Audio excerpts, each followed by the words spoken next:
kinerja bupati sebelumnya. Dan saya melihat bahwa apa yang kami ingin lakukan ini sebenarnya masuk di RPJMD Pak Bupati. Salah satunya saya mau melihat itu Pindrang menjadi kota yang smart city. Itu salah satu program prioritas saya lihat Pak Bupati yang sama sekali belum dieksekusi oleh beliau. Ya. Yang tahu ini kota Pindrang hanya orang Pindrang, tetapi kalau ada orang dari Bulukumba masuk di Pindrang dia tidak tahu yang mana kotanya. Kan begitu, coba. Itu dulu yang menurut saya yang dengan ada. Yang tahu ini hanya kita semua. Kalau sampai di Karyawan, di itu kota, artinya ada memang di pikiran tak. Tetapi kalau bukan orang Pindrang, Pak, dia lewati di Palestina pun tahu mana tadi kotanya Pindrang.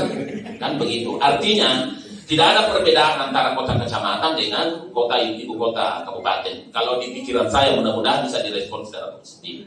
Kemudian saya melihat dari semua program yang ada di Kabupaten Pindrang, saya tidak katakan beliau yang musuh saya salah.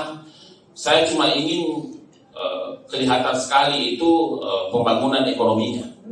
Jadi arah kebijakan pembangunan ekonomi yang saya harus sedikit perkuat nanti. Salah satunya adalah di sekitar pasar sentral yang menurut saya adalah hulur mudiknya masyarakat untuk melakukan transaksi ekonomi, tetapi terkadang kalau musim hujan orang tidak bisa bertransaksi pasar sentral. Karena kenapa? Di situ terjadi banjir. Di situ drainase tidak mengalir dengan bagus, sehingga dalam waktu singkat saya akan melakukan arah kebijakan pembangunannya lebih ke arah pembangunan kota, sehingga semua keuangan yang akan dialokasikan di parsial maupun di perubahan saya akan melakukan pembangunan dalam kota. Ya, melakukan pembangunan dalam kota bukan berarti tidak membangun desa. Pahami dulu ya, jangan sampai ada lagi yang salah menjabarkan. Jadi prioritas pembangunan adalah membangun kota, bukan berarti tidak membangun desa. Jadi contohnya mungkin kasarnya, kalau uang 100.000, 60.000 untuk kota, 40.000 untuk desa. Itu namanya arah kebijakan yang jelas. Tadi kan kita pertanyakan, tidak apa ini yang ke depan ini yang jelas. Jadi kalau ada uang yang saya bisa kelola di parsial maupun perubahan misalnya 100 miliar, ya 60 miliar saya pakai membangun kota karena saya mau memperbaiki kota dulu. Baik dari sisi smart city-nya maupun pembangunan ekonominya. Yang mungkin 40%-nya lari ke pembangunan desa. Itu namanya jelas arah pembangunan. Kalau kita mau membangun dua-duanya, ini tidak cukup kalau PJ, Pak. Orang definitif saja 5 tahun tidak cukup untuk membangun secara keseluruhan maupun desa dan kota. Sehingga harus jelas target capaian kinerja. Jadi saya 8 bulan ke depan saya mau kelihatan itu drainase di sekitar pasar sentral itu mengalir dengan bagus. Insya Allah, coba lihat nanti. Dan anggarannya sudah ada. Saya kan kepala daerah sekarang.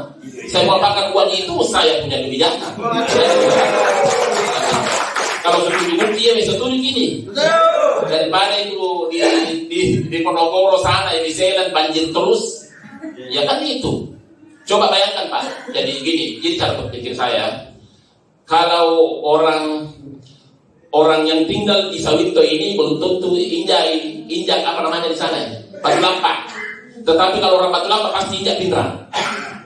Coba salah cara berpikir itu. Jadi pasti masyarakat merasakan secara keseluruhan ini pembangunan. Karena kalau pasti pasar sentral pasti dilewati itu. Dan biasanya kalau orang Batu Lampak pasti belanjanya kalau mau lebaran di pasar sentral. Ya, kemudian saya mau menata juga pasar sentral yang bagus. Ya. Kedua, itu dalam waktu singkat saya bisa eksekusi itu tadi. Jadi kalau ada uang kurang lebih 20 M ada nanti di parsial maupun di perubahan itu bisa kami eksekusi. Dan kami sudah sepakat dengan Pak Sekda akan mengalokasikan itu dengan sedikit membuat Kota Pindrang terang. Jadi membuat Kota Pindrang terang dan itu sudah disetujui oleh teman-teman TAPD. Jadi paling tidak masa ibu kota kabupaten Videotron pun tidak ada di sini. Saya coba-coba mana Videotronnya di Pindrang. Ini pokok ahlinya bahkan masa Videotron saja tidak ada. Coba ada kan Videotron?